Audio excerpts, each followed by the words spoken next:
Did you know many stores are now charging for Doodle Desk up to an amazing £600? But you won't pay prices.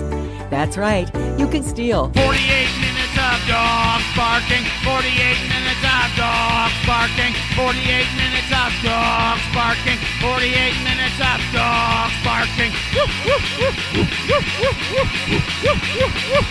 Growl. Growl.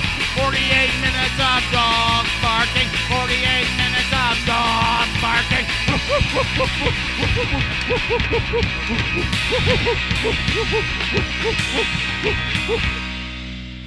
Oh boy, another one in the books, huh, buddy? Yeah, you know, we just can't stop. Can't stop making the content. We are particularly because you're going to be out of town next week. I am. I'm going to Minneapolis in particular. Minnesota, the home of my people. The ancestral homeland of guys that walk like this.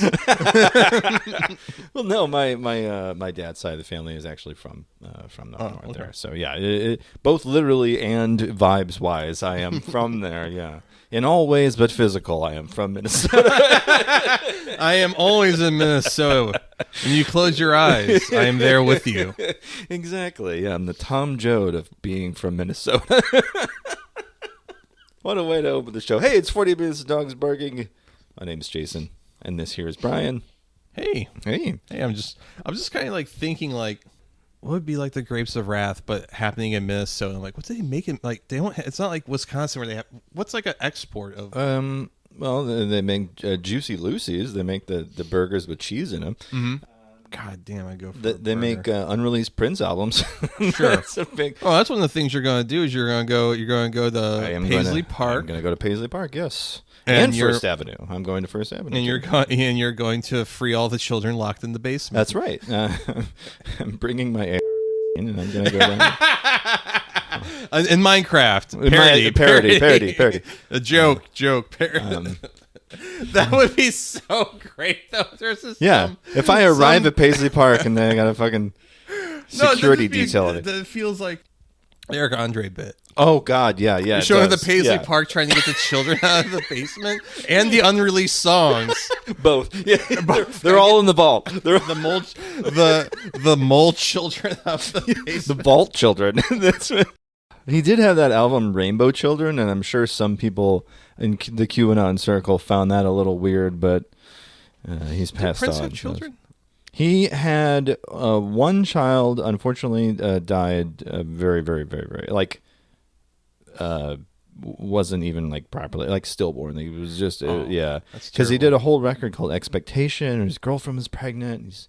He's so fucking psyched, and then the child died. So his living relatives are like a half-sister and a couple other scattered relatives, and they're all at war over his estate, and it's a whole fucking mess. I heard it's a fucking... And he's got fucking, 300 hours of unreleased shit in this vault that no one can see, because he left no will, because he wasn't expecting that he was just going to, like, take too many of whatever he was on and just fucking die. Like his last foes of him alive are, like, Al Walgreens. Yeah. He'd just done a show. He was leaving here, and he had to make a premature landing because he was having kind of a weird reaction to whatever drug he was on. And that was like 2-3 days before he died in his home. It's weird. Now, there's a prevailing theory. This is all the Prince heads here are going to know this one already, but there's a prevailing theory that his death was tangentially related to him being a Jehovah's Witness. Right? Because Jehovah's Witnesses, one of the things they don't do is blood transfusions, which meant that he couldn't get a much-needed surgery on his bad hip, which he had, over the years, doing splits, doing crazy shit. He fucked up his hip. Heels. Well, being Prince. Just being the man in the purple cape. Yeah, it'll take it out of you. But he had fucked up his hip, and so he was on whatever painkiller it was, and he took too much, and he died. Because he didn't get the surgery because his religion prohibits blood transfusions. That's some real Steve Jobs shit there.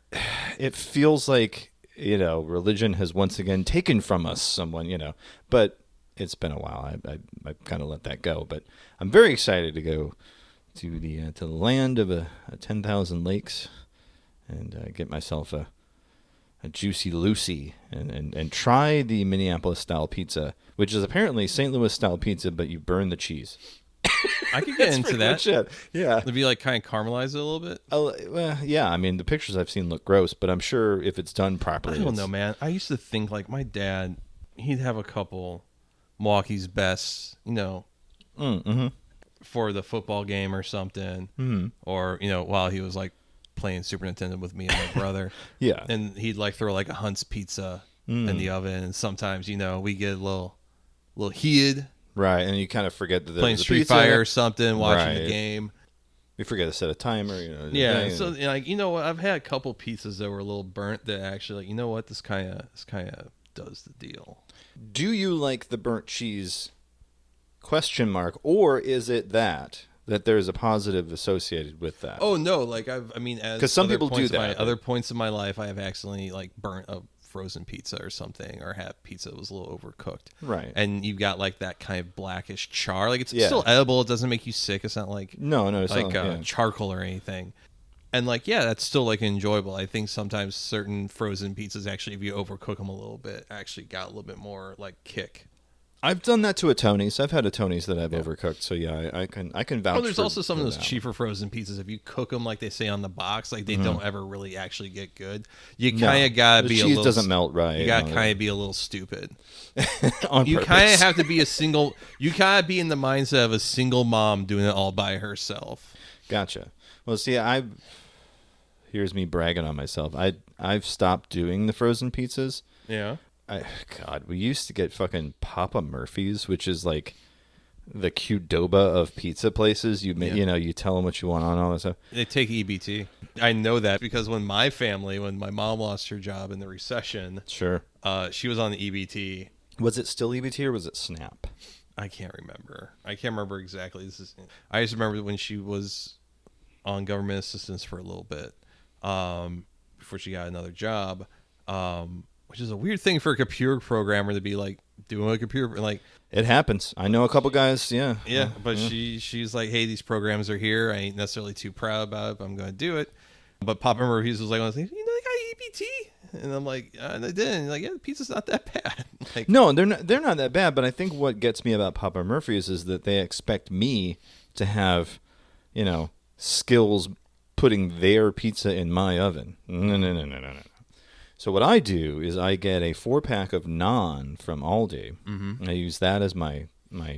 I've heard this bread. Method. Yeah, and then I put all my toppings on and bake that for like 15 minutes till the naan just starts to crisp up just a little bit. Ooh. And then we that's our pizza and a movie night every week. So we do that pretty regularly. Sounds nice. I've gotten away from going places to get pizza, but when I do, it's either going to be some insane like pie shit where it's like a $30 pizza. Yeah. Or it's going to be the $7 Domino's. And the only reason I say Domino's is because Domino's by default has garlic crust. Mm-hmm. And if you know anything about my wife, thank you. I was waiting for it. She's the one who will put garlic on fucking I'll put anything. I'll put garlic on anything. I understand. I have limits to what I will put garlic on. She does not. See, that's. Oh yeah. I made a pot of chili last weekend. Ooh. And like fucking slow cooked that motherfucker for like 8 hours. You were saying that, yeah. I fucking turned that motherfucker up. Hell yeah. Caramelize the onions a little bit. Have to throw the red pepper in there. That's how I like to do it.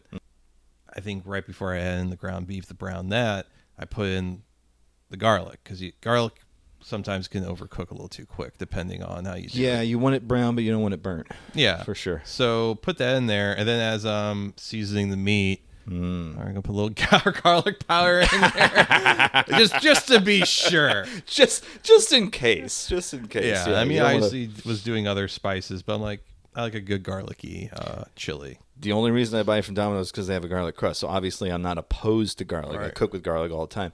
Hell, half the meals I do, I start with onion, pepper, garlic. Like, Oh, it's yeah, just no, it's yeah. a nice base, and you can work on it from there. Yeah, I make a tikka masala that way. I make a chili that way. You know, it's like you can do 15, 20 different dishes just with those 3 ingredients as your starter. So I'm believe me, I'm a garlic fanatic. I'm always buying the shit.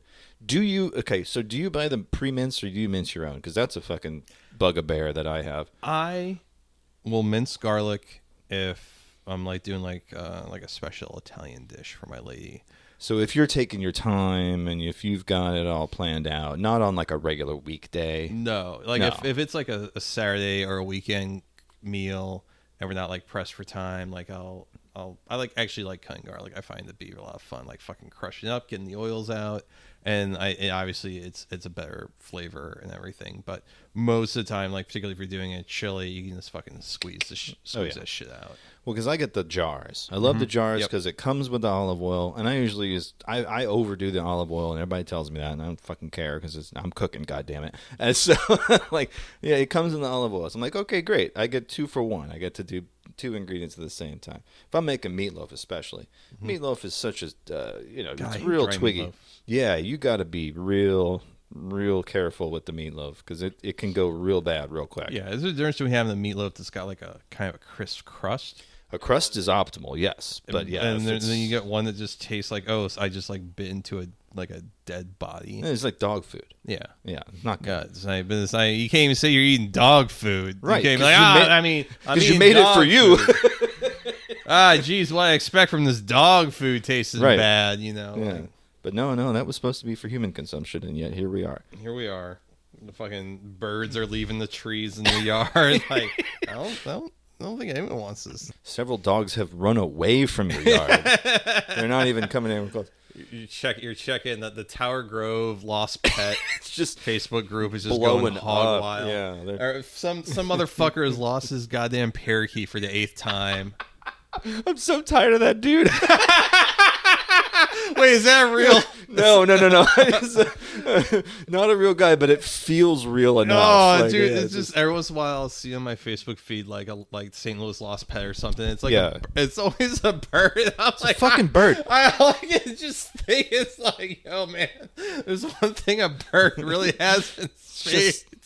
It's getting away from shit. Like that bird's gone, man. Bird's gone. Like, unless you got a messenger pigeon or some shit, that bird is like your African gray is he's pining for the fjords. Get him out of here. Like much like the children of Arkansas are pining for the mines. Exactly. Yeah.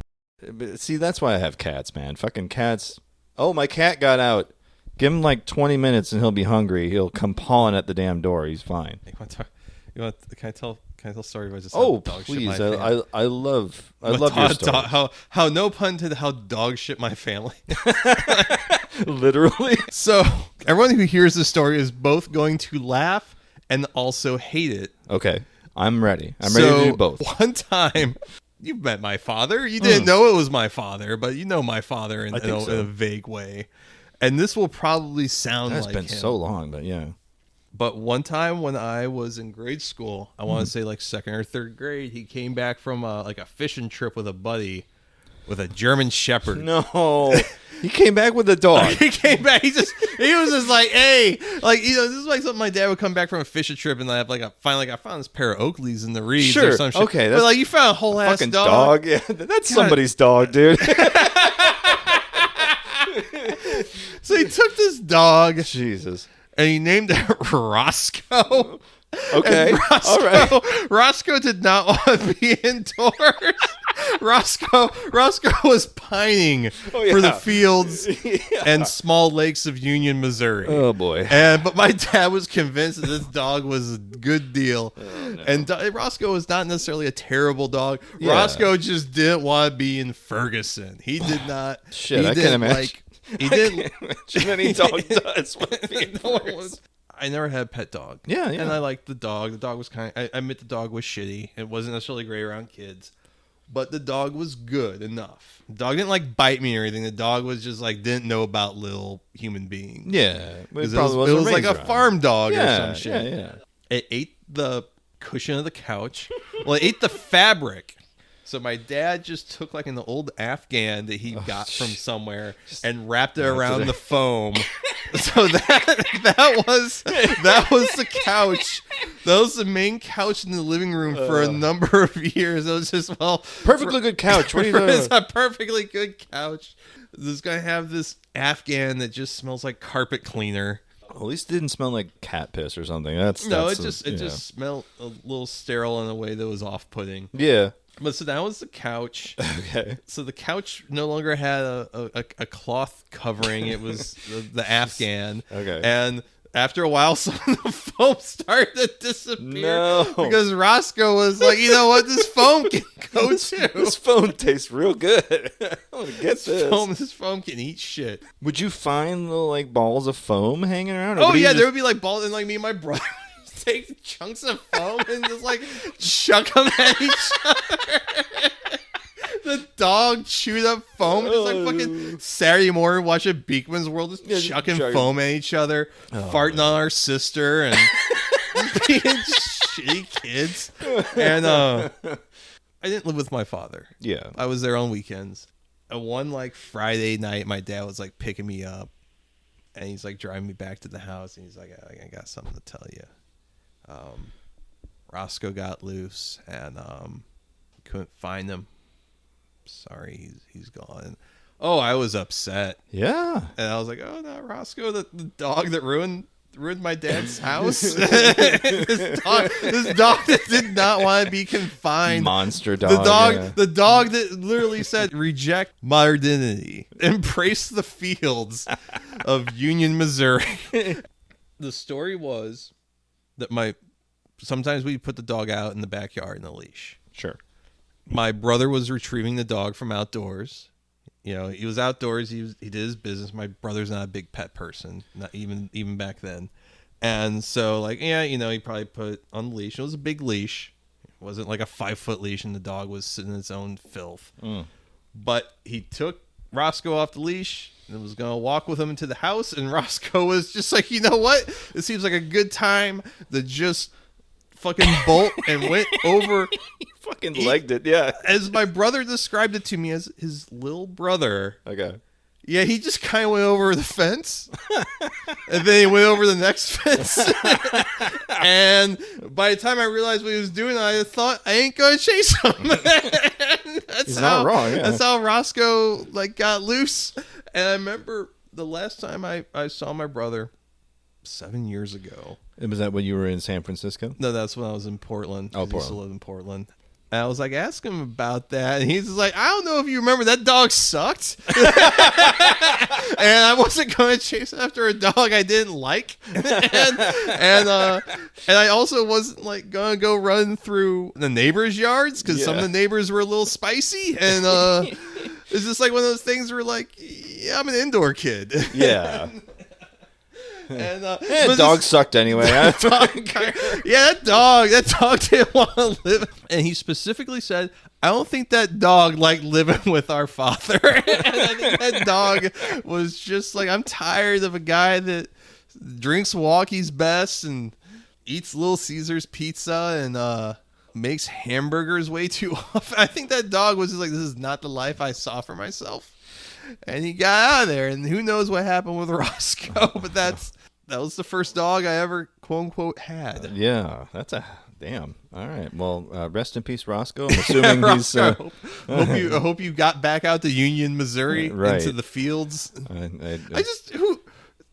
That just shows you what kind of man my father is. He just took a whole ass dog and was like. This is my dog now. I don't see a brand on him.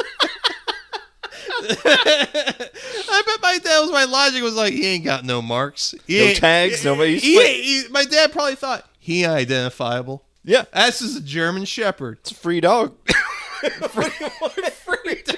Just like, it was like fishing. Yeah. Probably drinking antifreeze. Oh, probably. Yeah. I mean, you know. Yeah. Or we might have even gone paintballing with his buddies. Yeah. And just like free dog. Like me, I'm a cautious man. Yeah. I'd be like, you know, if the dog's free, I probably don't want it. Well, you know, there's that old phrase about like looking a gift horse in the mouth, but you kind of have to, I guess, at a certain point. Like, yeah, you're gonna get a. You know, this isn't a pair of sunglasses, though. This is a whole ass dog. Whole ass dog, and a German Shepherd, right? Which is already a pretty willful. I was animal. gonna say, yeah, they're not docile by any stretch. That dog was not getting the stimulation it needed by eating the couch. God, no. That's not the only dog my dad has ever had that like ate furniture. Was it the only one that he found while he was out with his friends? There was. I think I'm sensing a no. I'm sensing a no coming on. Every dog my dad has gotten was kind of like someone being like, I ain't gonna eat the other half of the sandwich. I thought every single dog my dad has had was kind of like, well, he was gonna get rid of it anyways, and he got the fucking dog.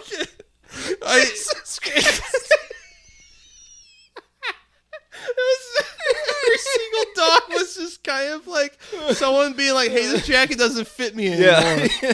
Well, you know, I could take it to the Goodwill, or I could try wearing it. It's like 3 sizes too small. You know what? The elbows feel good. No, I think one dog was a customer of his. Yeah. Who had purebred black labs. Okay. He was a breeder. And his wife let the dog out, and it is assumed that a wolf or a similar wild dog mated with the female. Oh, boy. And so this was a half wolf, half black lab. That was absolutely insane. God, this is mean. I love my father, but he lives the sort of life that needs to be talked about. Yeah, yeah. I mean, we are the ancestors of the historical John Sutter, and he was a trashy-ass, terrible person. We got to keep it fucking going. I was going to say, yeah. When that dog died, I remember him calling me. I was on like my lunch break at Blockbuster, and he was like, well, Holly died. Like, yeah, oh, man, I'm really sorry. Man, that dog lived forever. And he's like, yeah, you know, she was just getting old, and yeah, so what I did was I took the collar off her. I don't know. And I went down to the Humane Society and told them what I had, and I said, you know, I just found in the middle of the road. I just didn't want any kids to see it. Oh, no. Oh, no. I'm just thinking. You didn't have to tell me that. I was like, Dad, I know you're all about the hard living, but I don't need to know the details of how. This is like a fucking McCormick novel here. Yeah, some shit. Cormac McCarthy shit. Yeah, Cormac McCarthy ass shit. Like this is like something from like No Country for Old Men. I found this dog on the road. What's the most you ever lost on a dog? My dining room set. Oh man, I was okay. So I was this close. I was this close to taking a dog home. As you know me, I'm a cat person. I got 4 fucking cats in this house. I got Gibson, the 17-year-old, right? Apple, who was a Christmas present to our kids when they were 6, so she's now 7 years old. Cora, we got March 2020, so she's our coronavirus cat, and then Vivian, who's the newest member of the crew. She's not even a year old. We were fostering like 8 different cats. Yeah, I remember I came over one time like, that's a lot of cats. That's a lot of cats. Well, I said we're not going to keep them. We're not going to, we're not keeping a cat. We're not keeping a cat. We're not keeping a cat. We have 3. That's plenty. Da da da da da. And then I get COVID. I'm out here isolating, and by the time I'm out of isolation, we have a kitten. Like, the cat. That's our cat. We're its chosen family. Yeah, pretty much. Apparently, the story goes, somebody had agreed to take Vivian from us, and then they never showed up. Now, I don't know if that's true or if that's something my wife told me so that I would be okay with the cat living here, but it doesn't seem like it's on bad or anything. It's as far as lies go, if she did lie about that, it's fine. She's a sweetheart. I love her. But we went to the ASPCA, or the APA. I'm sorry, they don't call themselves the ASPCA anymore. They're called the APA. Part of this was our kids are 13. They're starting to get real tired of the summer reading programs of the library. But we do them every year because everybody in this house is a fucking reader. We just bookshelf after bookshelf. Congratulations on having an attention span. I know. Well, Not so much me. My kids, they're great readers. Me, it takes me a while, but I do eventually read them. We went to the APA because you get credit for going to the APA in this summer reading program through the city. So we're there, we're looking at the cats, and the cats are cool. 3 of them had like feline leukemia, and like 1 or 2 of them had FIV, which is like the feline version of AIDS. I'm like, oh, that's not ideal. And then I said, well, I'm gonna go next door and look at the dogs. I looked at this one fucking dog and fell in love, and it was almost, I was this close to walking out with this dog. Dog named Rosie, sweetheart, black lab, big eyes. Gave me this look. You know that one. You know the dog look. The dog look where it's like, I love you. And I know it was just like, get me the fuck out of here. But still, I've never been a dog person. My grandparents had a dog named Bro. First of all, fucking love the name. But my grandparents had a dog named Bro. And Bro was the shaggiest golden retriever you could. I mean, you just... It's a floof. Just a bundle of hair. And he just had insane amounts of energy. And my grandparents at the time, you know, they're in their mid-70s. They don't have the fucking energy to deal with this dog. And we had a very similar situation. The dog's going nuts and eating stuff. So I'm looking at this dog at the APA, and I'm like having teenage flashbacks to like dogs destroying furniture, dogs shitting everywhere. I'm like, you know what? Maybe today is not the day. It's because we always had, my wife and I have had a running joke. When we first got Gibson, and this was, again, 17 years ago, this cat's fucking old. When we first got him, we said, well, you know, we can't have a dog until the cat dies. and he's gonna outlive every last one of us to prove that fucking point. Right. That guy's, he's on 3 different medications. He's Yeah. old man, but he's the only cat I've been able to toilet train. Did I ever tell you this? Have you ever seen him do it? It seems like a crime against God. As I first read about it in fucking Achewood in that comic. Oh yeah, I mean I've known about that for a while, but I just never knew too many people that did it. Yeah, when we first got him, we lived in a little apartment in South City, so it was down almost to the Illinois side. We're real on that edge, and we're living in this little apartment. We get Gibson, you know, we got a litter box, but one of these days we're like, well, we're going to try this. We're going to see if this works. And it took him a while, but eventually because what you do, at least in the more modern variation, is you take a aluminum pan, kind of like the ones that I barbecue with. You've seen me with the aluminum pans. You take those, you shape it to the shape of the toilet seat, put flushable litter in it, and then you let them use the litter box on the toilet as normal. And then you start poking holes, and then eventually you take the pan away, and they just go in the toilet. That's the whole principle of the thing. We got him to a point where he was both peeing and pooping in the toilet, and it was like a party trick. We would have people over. We'd have people over. Cat's about to do it. Yeah, it's exactly it. We'd have people over, and we would be looking around the corner because, you know, the living room's here, and then the bathroom's down the hall, and we're, okay, he's going. Everybody quiet, because you don't want to freak him out. And we would come around the corner, and he'd be on the toilet, pissing, and then you'd see his tail go up, and you'd see him drop a log. It's like, fuck yeah, dude. Oh, hell yeah. Amazing. But then he got a hold of, my wife likes to sew. She still does that a lot. But she uses a sewing machine. And he got a hold of some clippings, some string, and decided that it was a good idea to eat it. Yes, I know how this goes. Now, that is the moment, maybe 2 years old, that I thought, well, this cat's going to die. Yeah. And he damn near did. But thankfully, we were able to scrape the money together and get him the surgery and get the string out of him. But after that, he wouldn't go to the toilet because it hurt. He had just done stomach surgery. Like, okay, you're fine. Recently, like within the past 2 years, we said, let's do it again. Let's get him to go on the toilet. So now we got him back on the toilet. He goes number 1 on the toilet. He'll piss like the day 3 a.m. I'll hear meow, meow, meow, and then because he's let everyone know that he's going, and then he hops up on and takes a piss. But I know I gotta act fast when I hear him, because then he's gonna hop down, stand in front of the shower, and just shit on the floor. So aren't cats great when they get older? Because they'll do things like, oh, that's so, oh man, that's neat, and then they'll do something like, God damn it, yeah. that's disappointing. That's my boy. So yeah, he's Amazing. my sweetheart. It's gonna be weird because I'm gonna be leaving him for a week. It's he's old. I don't know. He'll be okay.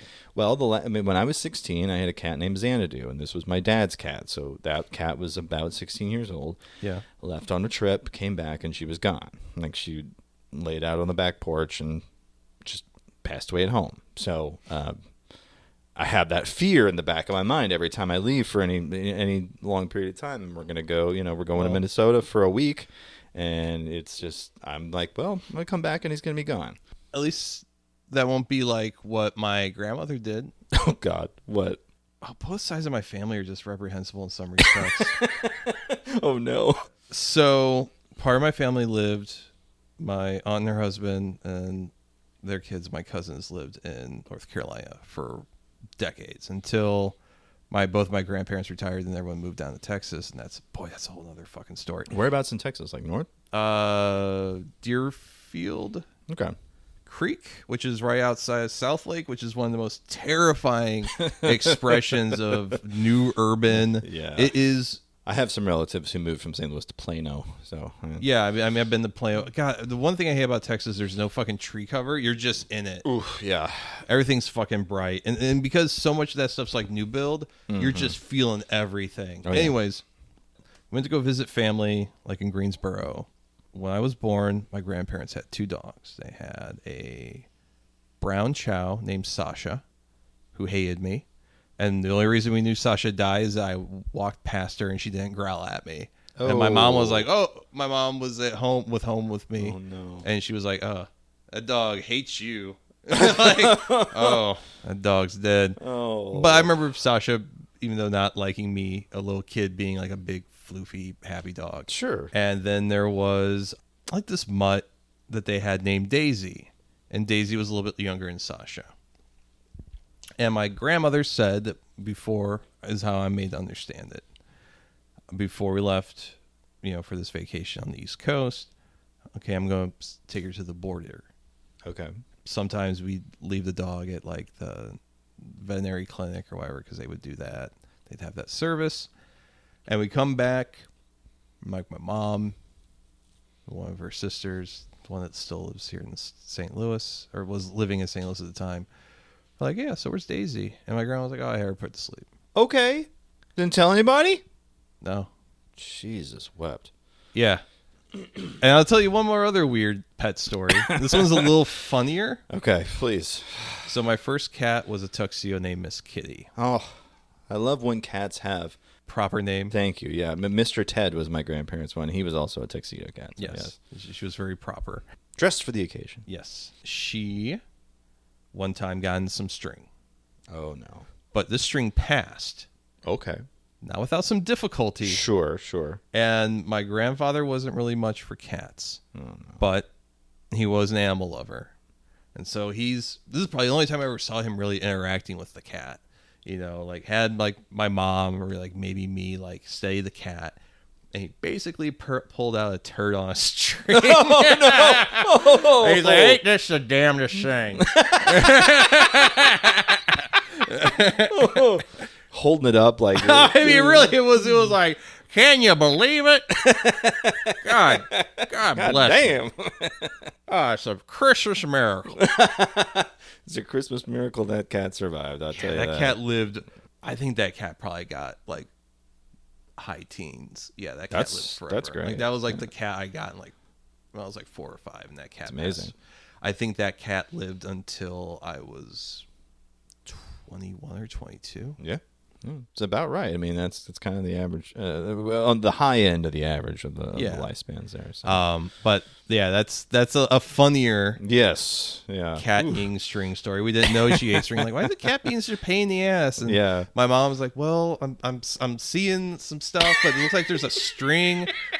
Must have ate some of the yarn that grandma knits the Afghans with. No. Oh boy. Oh yeah. God, just fucking river trash, all of us. Look, I've got my fair share of those stories too. Oh yeah, no, I mean the North Alton Ski. Have I told the story about North Alton Ski Club?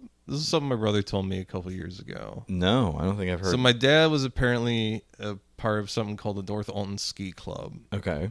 Alton's kind of a semi-rural, but kind of also a party town. Hey, they got a casino and they got Fast Eddie's. That's all, you know. Yeah, I mean, it's like a weird place because it's kind of a blip, but you can definitely fuck up your life there really quick in a very short amount of time in a small footprint. Number of bars and casinos is exponentially, yeah. But apparently North Alton Ski Club was, sounds like what it is. It was a bunch of guys riding like little boats and jet skis on the Mississippi. And apparently some of the guys my dad did this with, they would go down in front of like the arch and showboat. And one of his buddies apparently was like blackout drunk and slammed into the floating McDonald's. Oh no. Oh no. Oh. I have so many fond memories of the floating McDonald's. God, that floating McDonald's whipped ass. It was the same shit you get anywhere else, but you were on a goddamn boat eating McDonald's. I mean, what else do you want out of life? Goddamn boat. 80s, 90s era downtown St. Louis was a fucking trip, dude. Because my cousins and I, for some reason, it was just my cousins, Megan, Kelly, Brian, and myself.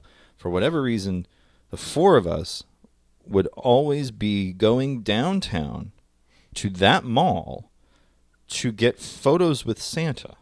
Yeah, that was particular mall. One of my earliest memories is going to the downtown mall and getting photos with Santa. I still have those. I still have these random ass photos. And again, these were cousins I didn't see all the time. I see Megan a lot more now. In fact, she's taking care of Gibson this week. But they lived close to where we are now. But I lived in Florissant. I was the North County kid. Mm-hmm. Why they chose the four of us to go sit on Santa's lap, I have no fucking clue. But yeah, I have like 2 or 3 different ones from different years of the four of us doing the Christmas Santa at the downtown mall, which is sadly, I don't even know what the hell's there now. It's like I don't know, Subway. I don't. There's like nothing there. That mall was fucking bizarre. It's like a movie theater, right? There's a movie theater there. I think it's where MX is. But MX cigarellos. Like it smelled like fucking Swishers. Yeah. I'm not making any judgments on that. It's just like not a pleasant smell. Because St. Louis downtown is set up in a really fucked up way, and there's really no like public transportation. So to like go down and do something downtown has like a fucking difficulty already built into it. Yeah, So we went to go see one of the Fast and Furious movies at the MX theater just for shits and giggles, and yeah, like kind of sucked. I have you been down there? I have not been to MX movies. I passed by it. I went to Comic-Con a couple of years in a row. No, I never actually went in. And from the street, it looks great. Well, I should rephrase. It sucks in the sense that it's not a bad build out or anything. It's just like it's a whole lot of effort to go. Then like, oh man, this is this is just a regular ass movie theater. It's just a regular ass movie theater. It's nothing special. It doesn't feel good like the Tivoli would or anything. Like it's not grungy. Fine. But it's also not super clean. It's somewhere in the middle, and that's just kind of average. Clean.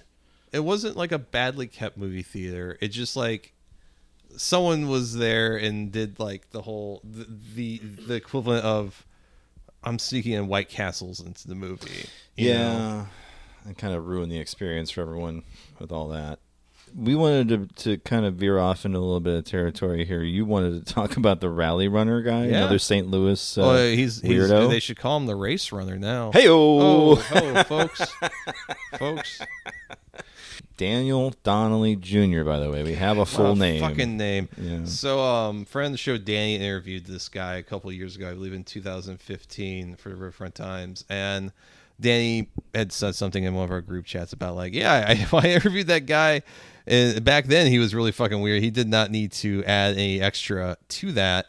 And the rally runner, as my understanding, is the guy dressed up in all red. He puts on red face paint, and he runs around Busch Stadium, like the perimeter. Yeah. To rally. I mean, listen, Cardinals fans they don't need any help being racist. No. He told the folks over at STL today that his running quote, strengthens the spirit for the Cardinals to get the energy to win. Amazing. All right. Yeah. What the fuck? He's been arrested by the feds for his role in January 6th. Yeah. Wasn't like Tucker Carlson blaming it on him at one point?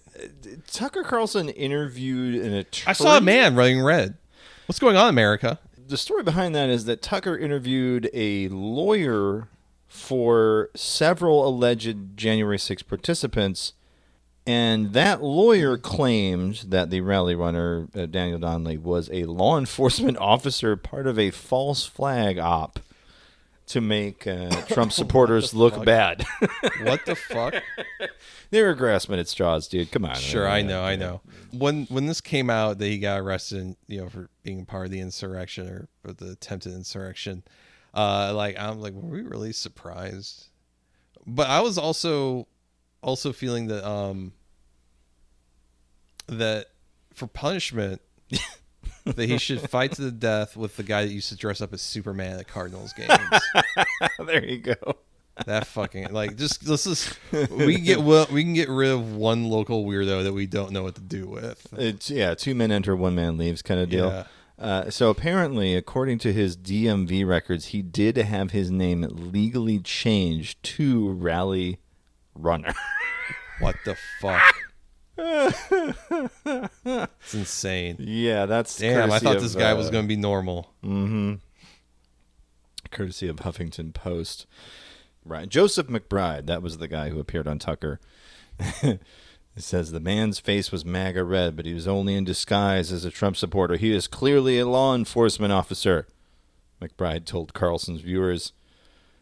He said that he was part of a government entrapment scheme in which Trump supporters were handed weapons by government agents, quote, for reasons we cannot comprehend. All right. Wow. All right. I think you can comprehend the reason just fine there, asshole. I don't know. That makes sense to me, but here it is, him replying to HuffPost. I'm just as firm as the government is in suggesting that my clients are domestic terrorists. If they're going to throw out terms like that, we have no problem throwing out the counter term. None whatsoever. If I'm wrong, so be it, bro. I don't care. I don't give a shit about being wrong. Look at my lawyer, dog. I'm going to fucking jail. Yeah, that's your lawyer? Fucking God damn.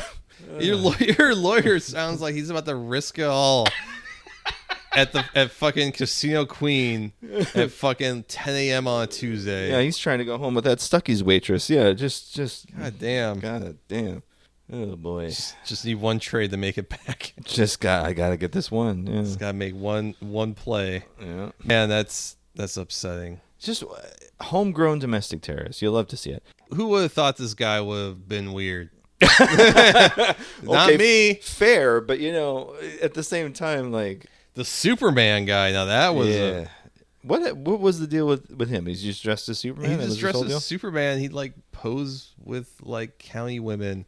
I remember one time after a show, me and one of the bartenders at the Firebird went to Atomic Cowboy, and he was there.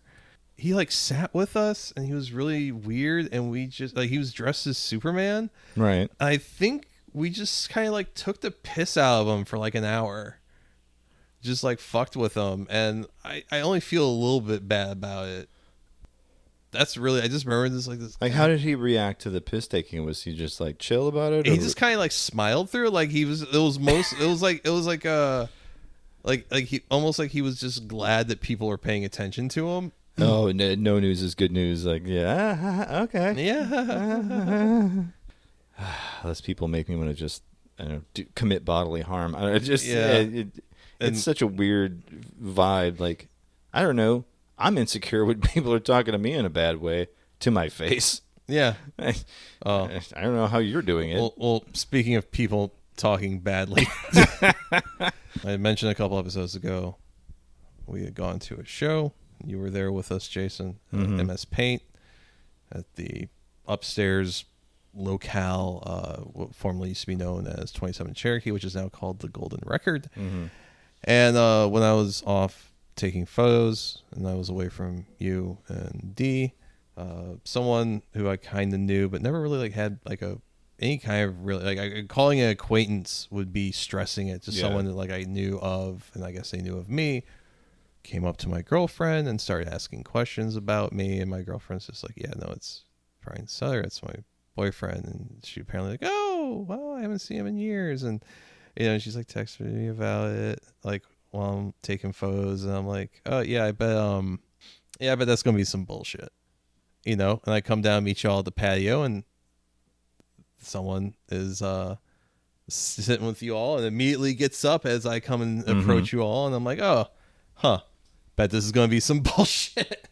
And guess what, folks? It ended up being some bullshit. Yeah, and got like a weird kind of threatening DM on Instagram from a guy who I've been in the same room many times in the last year, who just couldn't say anything to me face to face, and was basically like, don't come to our shows. And I'm just kind of like, really? Like, we're still doing this shit? Yeah, like, I don't know, like, not to really get into the fucking weedy details for the folks at home, but like, people in St. Louis have really weird understandings of what kind of person I am, and it all comes from people who don't kind of matter in the grand scheme of things, but because they're in St. Louis, they get an outsized soapbox. And I've heard that I've been a police informant. I've heard that I've heard that one too. I roofie women's drinks, like just all kinds of weird shit. I didn't fuck with anything in St. Louis for like 5 or 6 years. Right.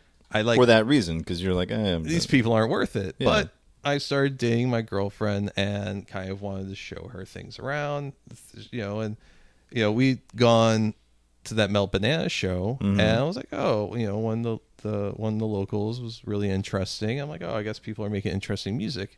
And it's funny is that's one of the guy that contacted me is like, well, the whole entire reason I kind of started doing this is because your band didn't suck. Yeah. And but now I don't really think too much of you because you couldn't even talk to me fucking face to face. Right. And also, my girlfriend gets fucking pissed off because she's already kind of had it with like the fucking fake nice and everyone's fucking business shit that people do in the Midwest. And she's like, so who's this little girl come up to me, ask me these questions about my boyfriend just to start some shit?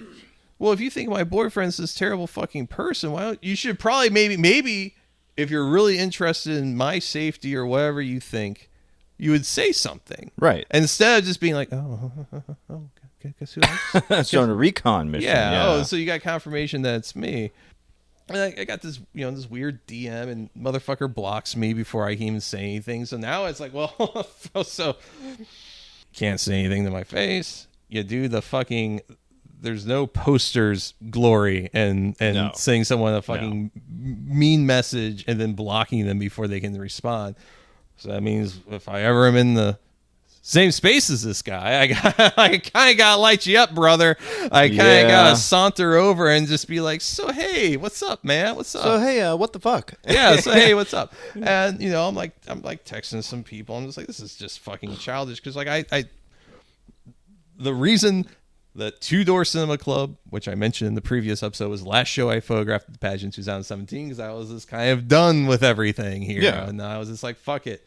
And like I've had people try to get me fired from jobs. Like I kept my fucking head low, and I just didn't pay attention to many things here. Just kind of lived my life and had a very small but nice like social circle. And I spent that time like finding other things in life I found to be worthwhile than photography, and grew as a person. And I'm dating this person who I want to kind of show the shithole they've moved to, and like here it kind of fucking sucks. It kind of really sucks dick on the fucking toilet over here. Yeah. But like there are some parts where like, at least you get a little reach around every once in a while. And I tried to show her the reach around, and I was kind of like told her, like I kind of told like, well, people got some bullshit ideas about me, and she's like, well, that does sound like bullshit. I was like, this is how people handle their stuff here. And she thought that I was like being paranoid about some of this stuff. And I was like, no, people they fucking hide behind their fucking keyboards. Yeah. And like, what, it'd be one thing if people like we were leaving the Golden Record that night, and a bunch of fucking people came out and stomped me out right there in front of the bank that is now a fucking dispensary, a bank that used to have fucking bullet holes in the teller windows. Yes. It'd be a different story. But like I'd be like, well, at least you believe in something. But it's like you can't even like y'all can't even talk to me. And it's like there's a reason why my portfolio URL is assholemusicphotographer.com. Yeah, because I yeah. used to be kind of an abrasive person, and I think I still am from time to time. But like, it's kind of tongue in cheek, and it was always a little tongue in cheek even back when I registered it, because like, I'm sure you can attest, Jason. Like, as abrasive, obnoxious I can be, you get to know me, I'm actually kind of a fucking softie. It's teddy bear. Come on. Yeah, yeah. And that was always kind of a joke I would hear from people in the music scene. It's like, oh, I always thought you were kind of a fucking blowhard, but then like I got to know you, and it's like, wow, you've got some really like sweet and tender feelings. And I'm like, well, fuck you too. And but that was kind of like, it was like a joke. That was like, yeah, I'm kind of an asshole, but you can know me. I've got like another side that's a little bit more thoughtful and sure. Like, asshole to strangers, kind to friends, I think is the. I think yes. And so it's like, well, I spent all this time. I went to therapy. I worked on myself, sorted out my bullshit as a person. I've got a good job. I got a great girlfriend. I got things I'm working towards, things I'm excited about. And I think what was probably the most disheartening, no one likes to feel rejected or anything like that. Yeah. But I kind of knew at some point in time, the other shoe would drop and someone would be like, why the fuck's Sutter back at shows again?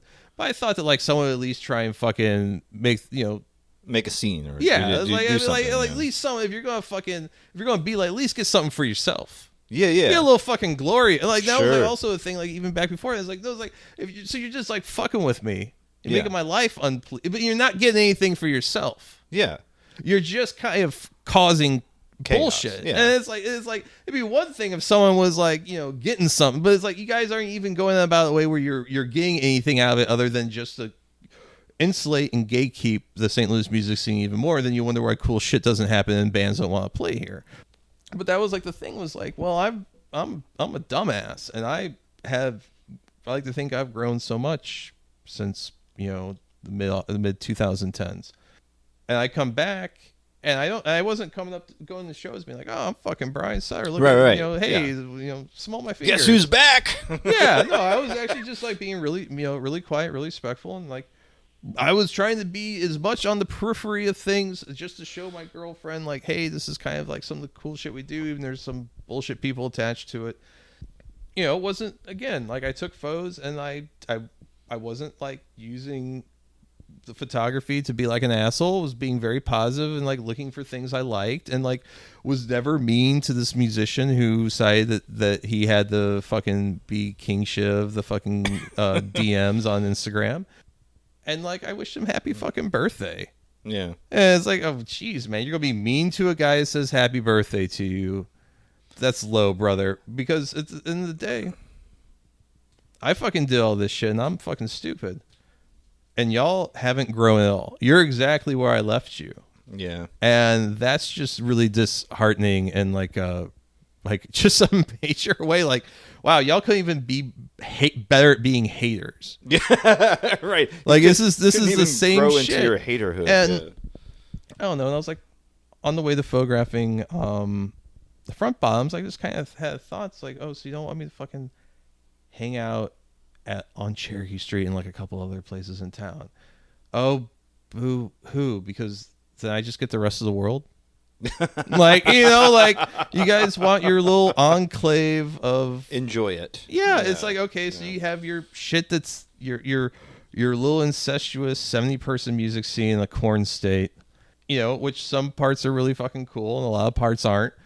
And I can go do what fucking ever, but you're gonna, it's like my brother hasn't lived in St. Louis since the mid-90s, but you still describe it as a bunch of little tree houses. So I'm like, okay, you guys want your tree house?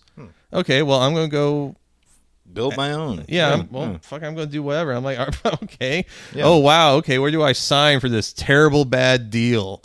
It always felt like that. Like even as a performer, like it was this weird shit about like, I can't even really begin to put it in words because because nothing is ever said to you directly. Oh, everything's implied or behind your back or innuendos. Yeah. And it's one of those things where you're never really sure where you stand, so that's fun.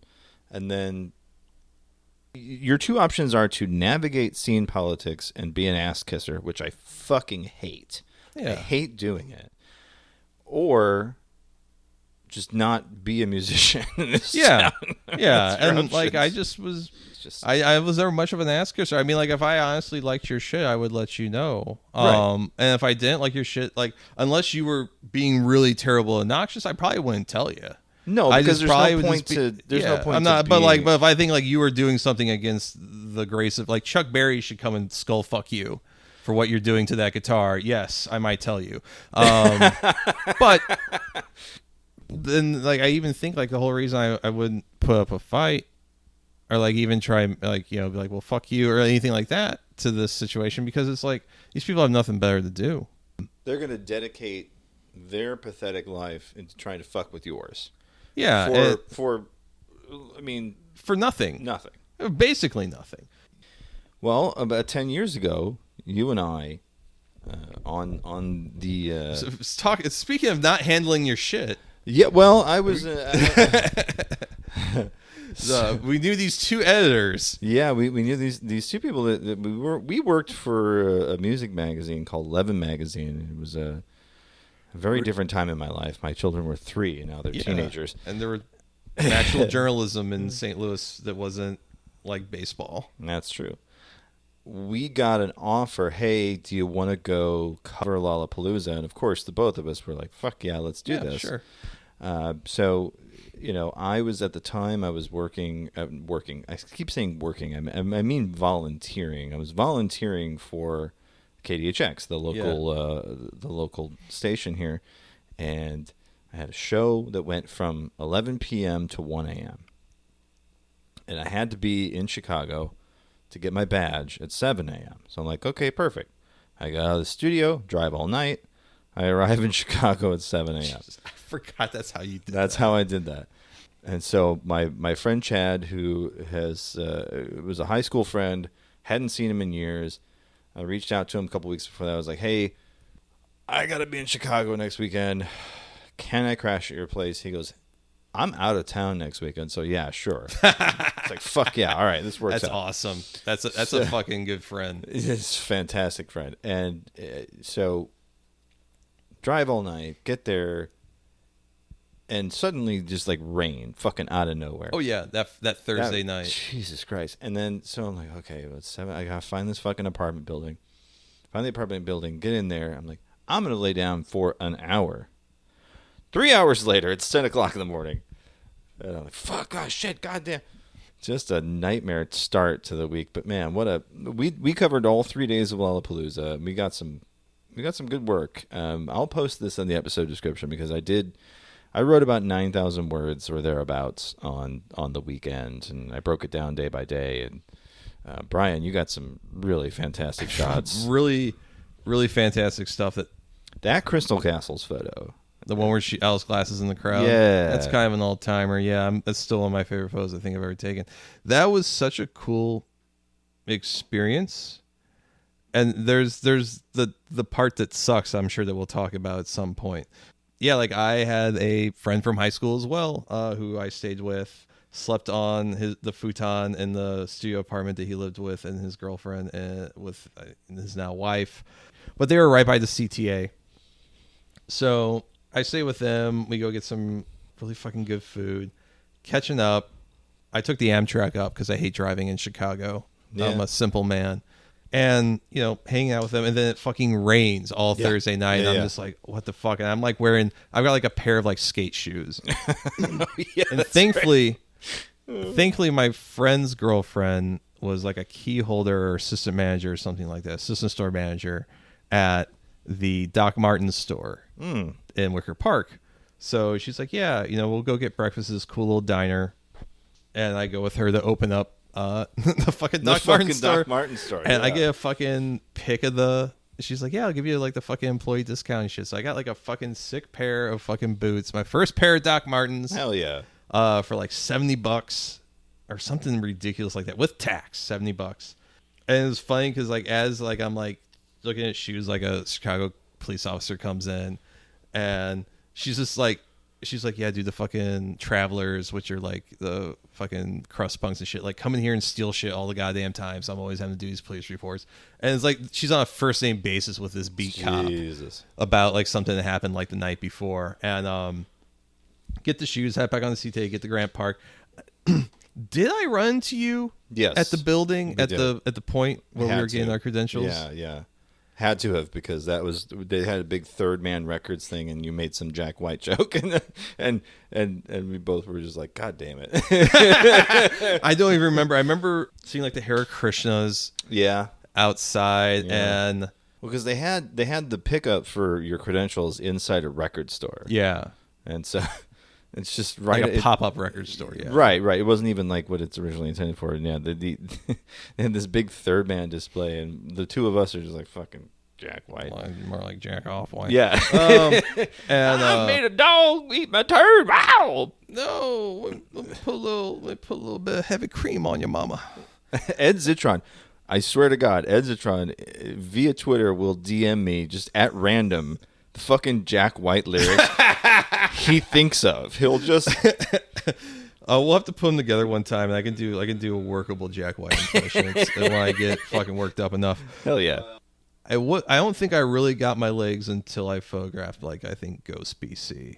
Which Yeah, is that now was like Ghost. middle of the day. And it even rained a little bit right It before did. their set. Yeah. And I'm like, I didn't really know how to shoot such a fucking large stage like that. Yeah. It was Like some of those. It was a little weird, which is I'm kind of telling myself here. But our first day was really fucking wild. Like, there's something I found out during Lollapalooza, that if you just like don't stop moving for 3 days straight, you don't ever have to take a piss. Like, I like wouldn't have to piss or anything until I got to my friend's apartment, because I was like, I remember every time I would go back to the media tent, which was the southernmost point of the grounds. you walk by all the porta johns Yeah, on the way there. yeah, and you would see them get slowly destroyed over the weekend. Yeah. So, but I would always go back there, and I would grab like a Kind bar, a coconut wire, and a box wire. Yeah. And I would slam like the coconut wire and the Kind bar, and then walk wherever stage I was going to Holding next. the box water. Yeah. it's Sipping just- the box wire. Yeah. And that seemed to be a pretty legit system.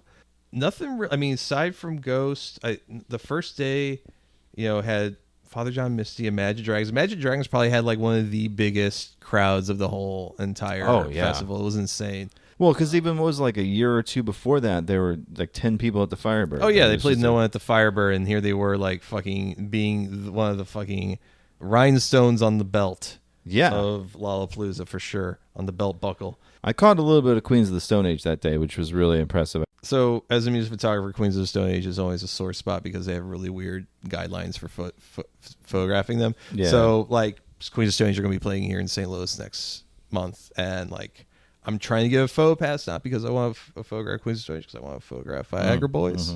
I want to get a little dirty with it. Anyways, but the thing I remember most about that first stage is kind of getting my legs, figuring stuff out. For the last performance of the evening, did you go with Nine Inch Nails? I went with Nine Inch Nails. I did, yeah. And I kind of talk about Well, it. New Order before that, too. New I Order had was to- fucking. I'm like, oh my god, I'm photographing legends. Like, Yeah. this is shit that me and my friends used to like the smoke fucking shake to. I mean, as soon as they hit Bizarre Love Triangle, I was like teleported. Like, it was fucking crazy. That, I think from like people who went to that Lollapalooza, I think that's one of the performances that stands out. To and then they had behind them Joy Division Forever. Mm-hmm. And so good. because their encore was like 3 or 4 Joy Division songs. They played Transmission. They played Love Will Tear Us Apart. I mean, Crystal man. Castles was fucking crazy. Yeah. Nine Inch Nails was fucking wild because that was their first performance in the United States since they reformed. They were touring in support of Hesitation Marks, which was their supposed like return to form, downward spiral type of record. And I definitely caught the vibe. Like, oh, Yeah, it was very cool because it had rained the day before. oh yeah, it was a muddy mess. It in was the a front of muddy the mess, stage. and it's a really high stage, and you're not trying to get nostril shots. And so all of us photographers are trying to back up to get a more flattering angle. Oh, that's right. And you said that and the security guards were like not just pushing us or like nudging us, like shoving us. And there was a couple times I got shoved where like I like was just like I didn't move my legs and was just moving like I was on skis. It was fucking weird, and no one really got shots they liked. I don't think. I mean, there's a couple photos I feel okay about, but because of the rights contract I had to sign, like aside from what you're looking at right here that Jason's going to look, that's the only way, besides unless I put it in my portfolio, anyone can ever see these photos. They're okay. And that's the thing is, I had to submit those photos to someone from the representation. Yeah. And I had like 10 photos I really liked, and the like 4 or 5 photos they picked were the ones I all hated. Of course. Isn't that always the way it goes? Yeah, they have really cool faux Robin Ford that I can legally never show anyone. That kind of bounce around a little bit. Day 2, I photographed what was like at the time the second to last Postal Service. Oh yeah. Set. And I guess Postal Service is a thing again now, but at the time that was like their last tour. They had Jenny Lewis come out. Yeah, those photos never got run, and I came and put them in my portfolio. I think the paperwork I signed said that I can't even print them up and display them in my own house for personal use. What? That's how it was 10 years ago. They wanted you to fucking jump through all these hoops to photograph 3 songs. Eventually, they stopped doing that because people stopped photographing the talent they represented. Well, I mean, I can't blame them. Yeah, like Shit. Matt and Kim used to have one of the worst rights grabs, and they stopped doing it because people were like, "We're not going to photograph your fucking Budweiser fucking ad band," and they're like, "Please, we've got antics." They had a hell of a set that weekend. I missed it because I was waiting for Peugeot to come over and talk to me so I could take a portrait of him. Oh. And then he just liked to talk to he talked to like 2 dudes at a picnic table for like an hour and a half. So my Tuesday So coverage you sat in the media tent waiting and for stared him? at him, and then he just walked off, and I'm like, fuck me. So I missed Matt and Kim and a couple other things. And that was also, I believe, the day that Death Grips was supposed to perform. Oh, yes, that was the day, because that was the day we also got the news about Bob Reuter we mentioned earlier in the show. Yeah, Bob Royer died, and so that was fucking weird, and I'm like in Chicago and that happens. I got to see Charles Bradley. The first and only time I ever got to see him photograph him. And it was what a show. Fucking mind-blowing. I remember looking over my shoulder and seeing a security guard with tears running down his cheeks. Wouldn't surprise me. And I was like, fuck, man, this is beautiful. This is amazing. Absolutely phenomenal performance. I'm trying to think what else was good that day. Now, that was the day that I took an ill-advised trip. Oh, God. I told you about this. We both wasted a bit of our Saturday. Yeah, I saw Pujol. I watched the whole set. I was like, cool, Rain Wolf, great. That's when we heard Azalea Banks was dropping out, too. She had a throat infection. That was a whole big thing. I think Angel Hayes I photographed. This is kind of jumping around, but I don't know if I've ever told this story on the podcast, but there was one stage that was the EDM stage. Oh, God, yeah. There was so much EDM that year. Yeah, and I only went to that stage a couple times. And one of the times was photograph Angel Hayes, and I think one of the other times was to photograph Major Lazer. I think there was like a third thing I photographed on that stage. I remember like one time going up there and getting behind the barricade for Dog Blood, which was Skrillex and some other dude in fucking girl pants. You couldn't photograph them because they were on some fucking EDM throne and they were so far back. I'm like, oh, this sucks. So I'm like a music photographer. Yeah. And there's so many other guys there. They're like actual legitimate like editorial news and wire photographers. And they're telling me stories about like being in Bangladesh and smoking cigarettes that gave them crazy headaches and shit like that. And there was this older black guy. I think he was like shooting for AP. He was real tall, slender. He had to probably be in his mid-50s, had a little mustache. And he wore sunglasses the whole entire time, and he didn't really talk. Okay. And he looked like an old school fucking wire photographer. Like when I think of like a guy who probably fucking started on a crime beat like in Philadelphia or something and just worked his way up, and now he's just coasting doing wire shit. You know, probably a guy has like crazy fucking war photography in like Kosovo, and now this is just like what he does. This is what he gets to do on the other side of the shit where like he was like having to put a tourniquet on some kid's leg. He's not really saying anything the whole entire weekend. We're waiting for Major Lazer, which I think was the second day. It was the second day. First day was the day that I wasted a bunch of time trying to go to a shampoo party. I thought it was going to be something completely different. It was a whole thing. I walked up down State Street. It was a whole... But yes, Major Lazer was the second day. So let's get to your shampoo party, but I got to tell this because this is my favorite. Shampoo party sucks. I'm not even going to tell that story. It's so dumb. I just remember you running into you being like, I did this thing that was bad. Yeah. This was a bad idea. My feet are all fucked up. I made a huge mistake. Yeah. Yeah. Now I'm like breaking in like fucking Doc Martens at a music festival, and like my feet also are doing a thing. I was wearing fucking Keens walking. Damn, man. Bad news. So we're waiting for Major Lazer. I think it's a changeover from Dog Blood or something. something's ending. It might have been Dog Blood. Me and him were like the first photographers there, and we're just kind of standing. It's like, hey, what's up? And he's like, hey. And I saw so many fucking kids getting wheeled away by EMTs from that stage. We're standing there and we're having to like move out of the way so some girl in a flower crown can get wheeled out from behind the barricade. And that dude just takes a big old drag of his cigarette and he looks at me and goes, them kids are on them chemicals. Perfect. Only thing he really said to anyone the whole entire weekend. And No notes. I'm like, I'll never be as cool as this fucking guy. Well, yeah, I mean, the EDM was fucking running rampant that weekend too, because man, fucking everybody was, not everybody, but there was a large contingent of people there to see like Bauer. Yeah, people who I still don't know who they are. Right, Beast Mode shirts and fucking like everyone running around asking if you've seen their friend Molly. Yeah, you know, just a real, yeah, a real interesting. Dangerous Nights type of crew, and oh boy, Major Lazer was fucking fun though. that was great. That was a great was set. super fucking good. I even liked Bauer. I thought Bauer was a really fun set. Yeah, I'm trying to think if there was anything else on Saturday. The National. People tended to groove out to the National. I thought that was a good set. I think that's one of the things I missed. I think a lot of because of Death Grips pulling their stunt. That kind of fucked up a lot of scheduling on Saturday. Yes, they had to really do. I was trying to photograph Haim. Gosh, there was like a couple bands I photographed them too much. Deep Valley? No, I photographed them on the first day. Yeah, they were fun. I mean, like I don't know if I still don't know if I get their shtick. Did you catch Eric Church? Did not. I was really kind of surprised. He had a whole bit where he introduced Metallica riffs into like this like alt country shit. I was like, all right, cool. Maybe that does sound familiar. My only other question is, did you see Kendrick? Oh yeah, actually another favorite Kendrick Lamar story. Photograph my 3 songs. Mm-hmm. Fuck, this is good. And I'm sitting. There's that little fence. Yeah, right there. And I'm sitting next to these 2 girls, and I'm just reviewing my photos, like taking a breather. And I think that's actually the only set the whole entire festival that I watched from front to back. And I just watched it from the side. These 2 girls try to spark a joint, and they are not in the crowd. They're just out in the open, sitting next to me. Clearly. And I've got a photo. I will show it to you. So I'm sitting next to these girls. Yeah. It's in black and white because I'm in like my fucking sleep mode because it's later in the evening. Yeah.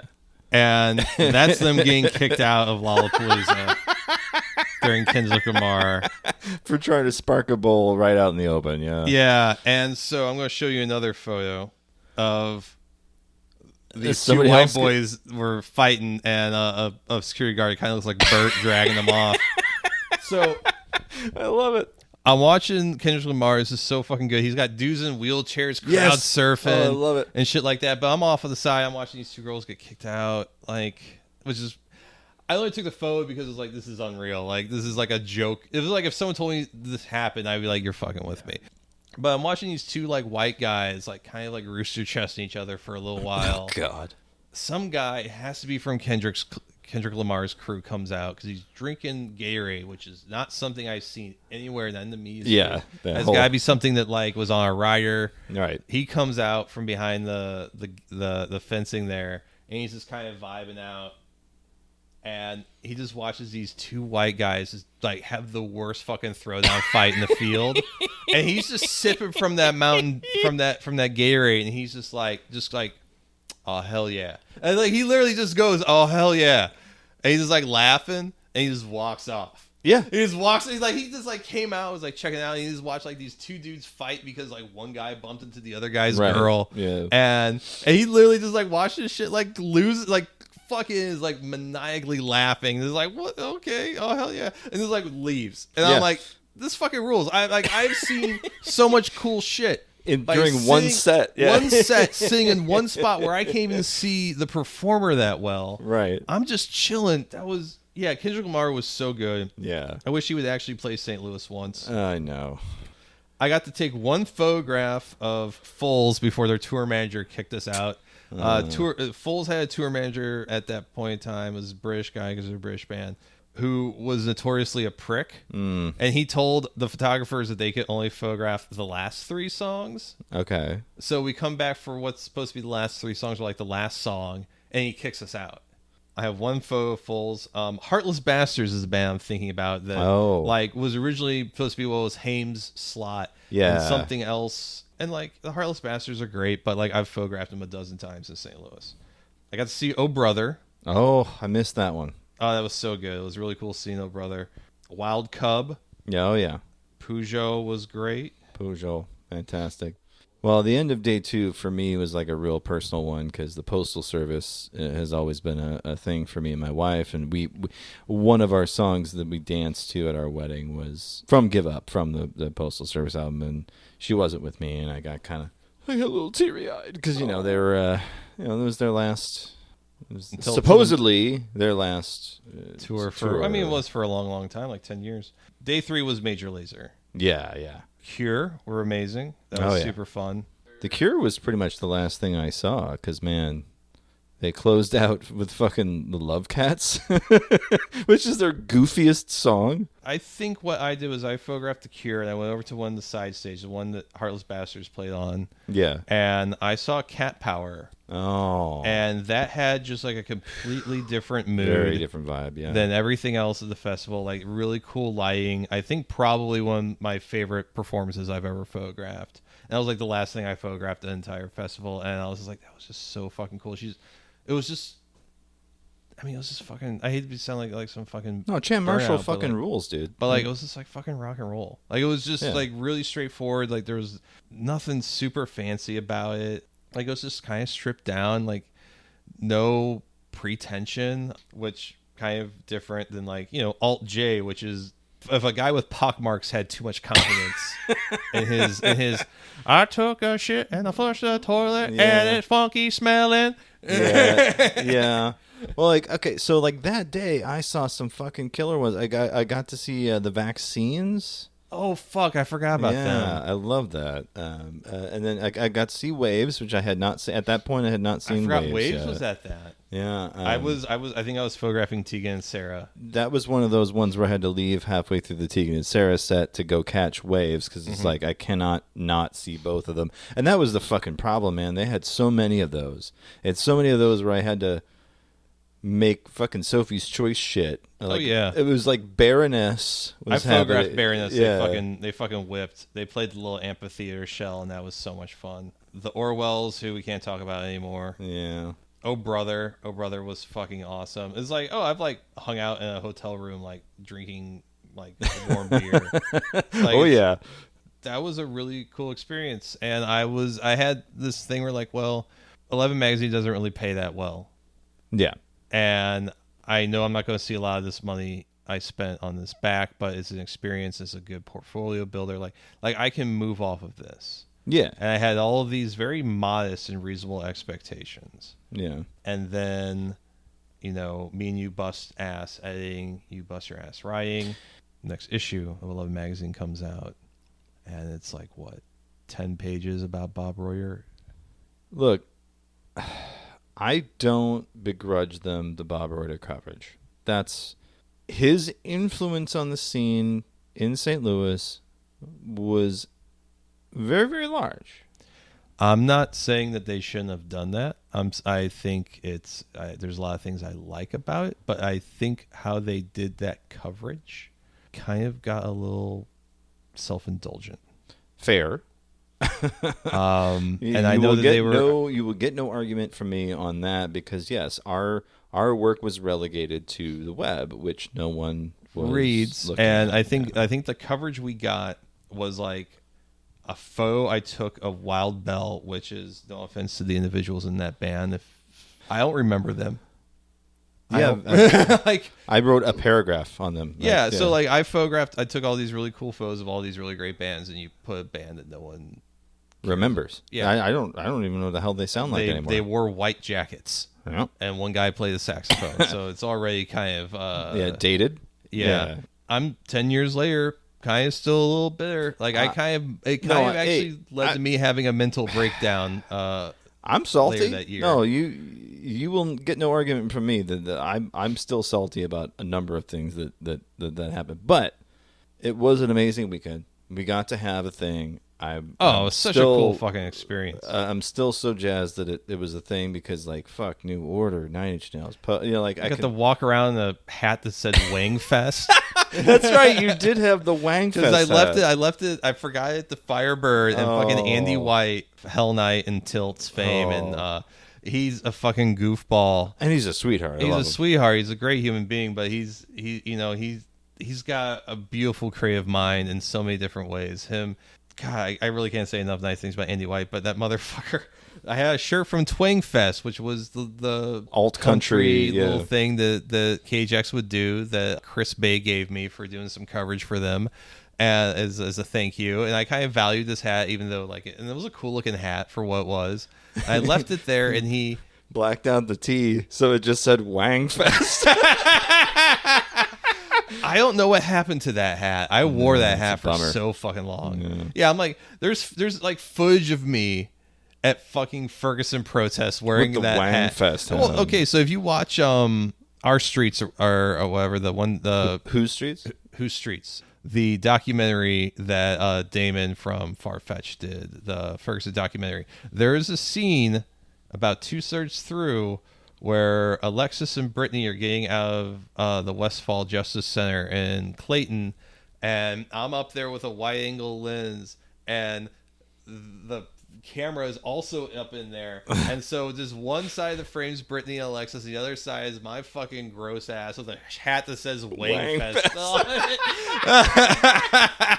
Oh, man. It's so you. It's so Brian. Gosh, no wonder why people didn't like me. Right. Everything. I just had to make everything a little interesting, and instead of just the same sweaty bullshit. I'm not mad at it. I don't know. It was a really fun. I mean, gosh, it was a really cool fucking experience. I just wish some things on the other end had gone a little differently. Yeah, because I feel like... I got to see Charles fucking Bradley. I got to see Ghost BC before anyone really knew who they were. Well, yeah, Charles Bradley, it was like maybe a year or two later that he passed, wasn't it? He passed in 2015 or 16. Yeah, this was about 2 years later, Yeah. Getting to see Kendrick right after Good Kid, Mad City? Oh, yeah. Before Pimp a Butterfly came out? Fuck. You kidding me? Just like... Yeah, and he, like, in those photos, he looks so fucking... he looks so fucking young, and it's like... All the photographers for Crystal Castles, like, because Alice Glass is a wackadoo lady, apparently. who She's very particular. Has apparently done all kinds of crazy things to photographers at festivals. And so for this one, she had all of us get pulled up on the side of the stage. And because I didn't understand what was going on, I didn't get a great spot, which is why some of my photos have some weird stuff on the fringes, because it's like the side of people's faces and shirts and stuff. Yeah, it's like what you could get. And I still think, like, all things considered, I got some pretty cool shots. But there was definitely a moment while I like took the camera down for a second and just looked at the sea of people, and it was just like, holy shit. Yeah. This is the most amount of people any of us are ever going to be in front of, like, our entire lives. Yeah. I know they're not looking at me, but they are most certainly looking in my general direction. Right. Got to meet some really fun people. Got to watch some people be really fucking weird. And Obama's daughter was there, apparently. I think that's the one I heard that later. She was looking for Molly. Yeah. Yes, my daughter is looking to trip balls. Let me be clear. This shit better not be stepped on. I've got a tester. If this shit turns red, you're a dead motherfucker. He would be that kind of herb. The neighborhood I was in was very close to... There's a plaque now. Yeah. Of where Barack and Michelle went on their first date. It was a fucking Baskin Robbins. And so there's a plaque. I still have some random ass camera phone picture that I was like, I walked by this on the way back from the train one night, in the middle of the night. Like, oh, that's funny. Here's a plaque where it says, Barack and Michelle had their first date at this Baskin Robbins.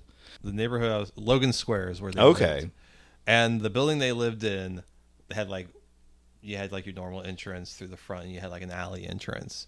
And I would like take the alley exit because that was a lot quicker. And there was a homeless guy that lived in the alley that was just like chill. Okay. I can't remember his name, but like I just like gave him a couple bucks every time I saw him. He was like, "Hey man, have a good one." I was just like, "Damn, this ain't like the homeless dudes in St. Louis." No. Like, the homeless dudes in St. Louis are like, "What's in your pockets? What's in your Hostile. pockets?" Yeah. Hostile. Yeah. Holla, holla, holla, holla, holla. Yeah. And this guy was just basically like, if I gave him a stick of butter, he'd be like, "Oh hell yeah, I need to find me some toast." Yeah. Yeah. Like I remember just like walking out one morning to get on the CTA to head towards Grant Park, and there was just like an absolutely crushed rat. Oh no. And I just remember like leaning over, and this rat, there was a big old rat, and it was now a big old flat rat. And I'm just like, dude, I love the city. Yeah. I'm just like, I'm not gonna see this shit. Like, I was like, I'm just thinking about it. Like, I sure as hell am not gonna see this shit back home. I am never gonna see a perfectly flat rat. And I'm like looking at it, and I just hear a guy go like, "Yeah, he's dead." I'm like, "Oh, what's up, man? All right." Oh, I was like, "Here, man, let me give you a little walking around money." God, Chicago kind of sucks, but when it doesn't, it's pretty awesome. Yeah. I think that's a good. Like, I didn't have to summation. drive. Yeah. I will tell you, like, that Thursday night, me and my friend went to a party that was being held by Spin and Windish. Oof. It's some bougie place, and I'm like this broke photographer. I fucking wash dishes at Whole Foods. Mm-hmm. I'm fucking here basically on my own dime. I don't have nice clothes. No. And like I looked like the poorest kid at church at this fucking thing. Oh no. And like I'm like running into like musicians I know and like media people I know, and I'm just like, oh, I am so fucking underdressed. And eventually we just kept being Brent because we're both fucking trash. Just got as many free. We got juiced up. Oh no. And I'm like, let's take the train back. All right. And it was also my first time taking an Uber because I got because I was pressed, got a free black car drive to the venue, and it was probably the cleanest dressed dude I have probably seen in my life. Crisp, with too many Febreze little fucking clips on all the vents. It was noxious. But that dude, he probably did his hairline like every other morning, like just like crisp looking. I've never been in a black car like that. And we get dropped off at this Windish party, and we're just like, I feel so uncomfortable. Yeah, I'm not a pretty person. I'm not in this because like my life is easy and like I have a trust fund. I'm in this because I have like this weird primal drive to be a part of this cycle of creation. Yeah. I'm like fucked up in the head. I'm not bored. Like I'm pretty. Like I have to get in here. I'm damaged in some way, and this is the salve for it. And this is the part of the industry that I've never been a joiner of. I'm like, I don't want to go to the glossy parties. No. The fucking drinks were tight. Yeah, I bet. And like they fucking better be. Yeah. And I'm like, again, like I'm such fucking river trash. I don't know what to do when someone comes to me and be like, drink, and I'm like, oh, yes, yeah, I do. free. Yeah. Oh yeah, they're like, you know, someone walk around a cocktail waitress. I'm like, oh fuck, man, this is what it's like when your dad doesn't have priors. Yeah. Fuck, dude. When the sheriff doesn't know your family. Yeah, yeah. Like for bad reasons, not because like the sheriff goes shooting with your grandpa. Right. Yeah. Like I know I grew up fucking ratty. Yeah, yeah. I've taken my girlfriend to where I grew up, and I was like, yeah, you know, like it was only a little bit better 20 years ago. Have a look. Enjoy. I mean, like the street I grew up on in Spanish Lake has like burned out houses on it now. Yeah. Dad's house in Ferguson, the house next to it has like a tree growing out of the roof, and you know, all this weird like upsetting shit. And but that was like probably my dumbass, my blissful, you know, for all my cynicism, I never really saw myself as poor. Yeah. Standing in that room until that moment. Yeah. I never felt like fucking trash until I stood in that room. And I was like, I even said something like, Brent, like, I feel really out of fucking place here. And Brent is, my friend Brent was not my friend anymore, unfortunately, because like life happens. But shit happens, yeah. I'm like telling Brent, like, yeah, I feel really out of place here. And he's like, we should like get a couple more drinks and go back and like watch a movie or something. So we went fucking slammed some drinks, took the train back. He got like a bootleg movie from the bodega across the Hell street. yeah. Hell yeah. And it Hell yeah. was like some shitty horror movie. And it was like you could hear people like walking in out of the aisles and stuff. And I know that's a really the main street in Logan Square is in Michigan. It's Milwaukee. And apparently the rain, how the wind is and the storm flow or whatever you want to call it in Chicago is that a lot of rain will just go straight down fucking Milwaukee and really sometimes not touch other parts of the city. Wow. Yeah. Gosh, man, we really went wild on this one, but I feel like we got a lot of mileage there. But yeah, that was. Yeah, that's so. I mean, I talk about so many things, and like, and the first time I ever felt like a poor person. Yeah, well, I mean, I briefly mentioned the shampoo party. I got this invite. It's one of those promotional things. It's day one. I'm in the middle of Grant Park. I don't know what the fuck I'm doing. The first time you get a mailing list for a festival like that, you get all kinds of crazy shit. Yeah. Same thing happened for me for Lou Fest and right. And Burgerama. so like, oh well, come down State Street. There's this hotel, and we're gonna take over the lobby. It's gonna be all these people from this shampoo company. It's gonna be great. Middle of the day. There's a big hole in the schedule of people I don't really know. So I'm like, okay, I'm going to do this thing. Walk down, and I've only got X amount of dollars on my Metro card, or whatever it's called, the CTA card. Yeah. I'm like, well, I'm not going to waste it going to this party and then going back. I'm just going to walk it. It's fine. So I set out, down State Street. I forget that at a certain point in the downtown area, State Street splits into north and south. Mm-hmm. So I'm walking down South State Street for fucking ever. And I look at the invite again. It says North State Street. I'm like, fuck, goddamn son of a bitch. I turn around again. Keens, not great shoes to walk in city streets on. So, turn my ass around, get a Diet Coke at the Walgreens, and again. 20 minutes in the other direction to go up to North State Street. At this point, I'm wearing a shirt from fucking some website where it was like, how's my blogging, dial 1-800-EAT shit, like that on Yeah, you had something smart, yeah. Some stupid-ass headband I had on to keep myself from sweating. Because you still had hair. It was thinning at that point. And it was bountiful. I remember I've looked at some photos I took of you, like, oh yeah, 2011, 2010-ish, and like, what a beautiful head of hair that guy had. I hope he appreciated it. I'm already red. Oh yeah, and I'm chafing. It's just a bit. You got the chub rub going. Oh, it's fantastic. And I get to this fucking hotel, and there's nobody but the reps for the company.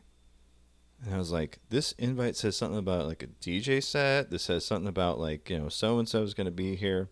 I asked the guy running, and he's like, well, they're all at Grant Park. I'm like, the fuck am I doing here then?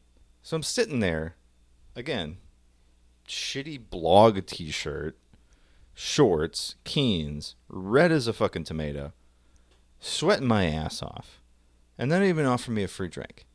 I said, can I have one of, it's $10. I got fucking no cash on me. I'm like, oh, well, never mind then.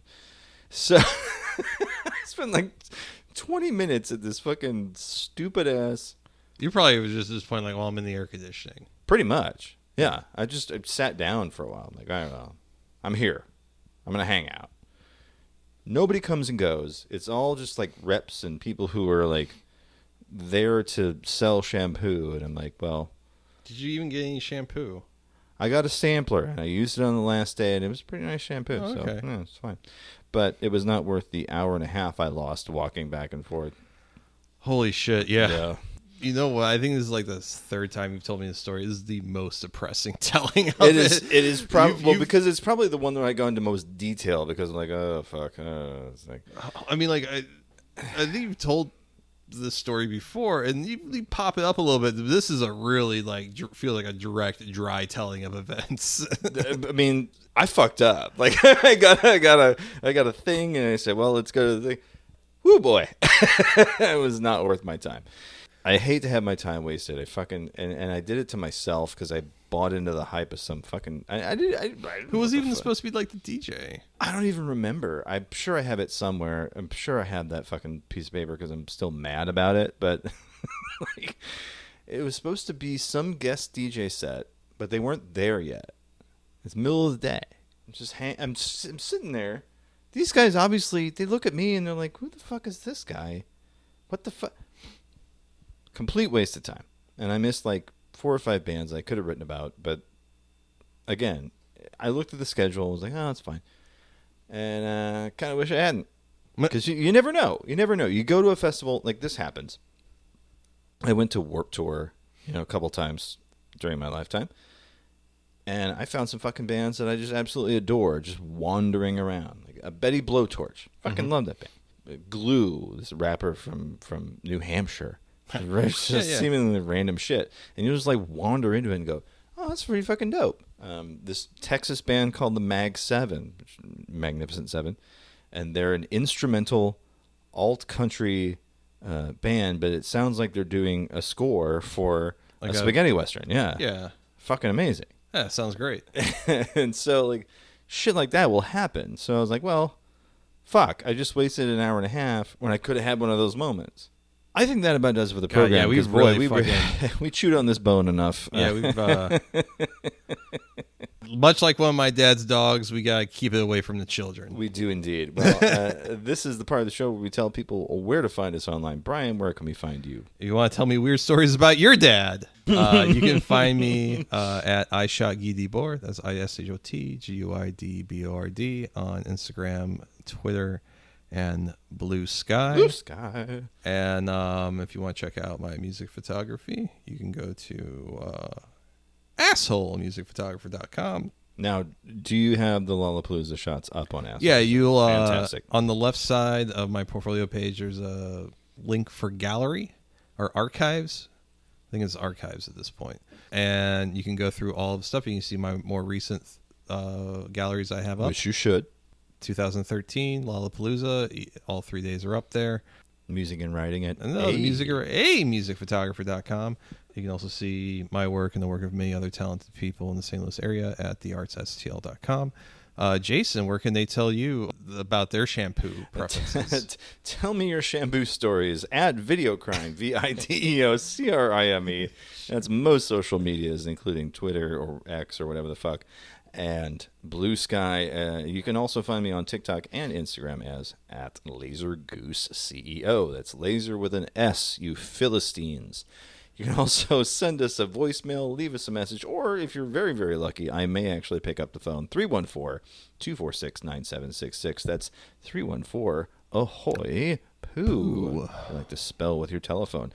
You can also send us an email, Jason at 48minutesdogsbarking.com or Brian with a Y at 48minutesdogsbarking.com. If you got interesting tips and tidbits or recipes for cake or whatever the hell you want to send us, do that very thing. You can also support the show, patreon.com/48minutesofdogs. A little bit of music, I think, is in order.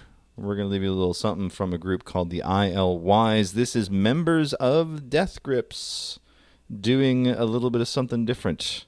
Oh, really? Yeah, it's from a record called Scum with Boundaries. Song's called Doing Things That Artists Do. And as we always say at this time, namaste and good luck. Bye-bye. Bye.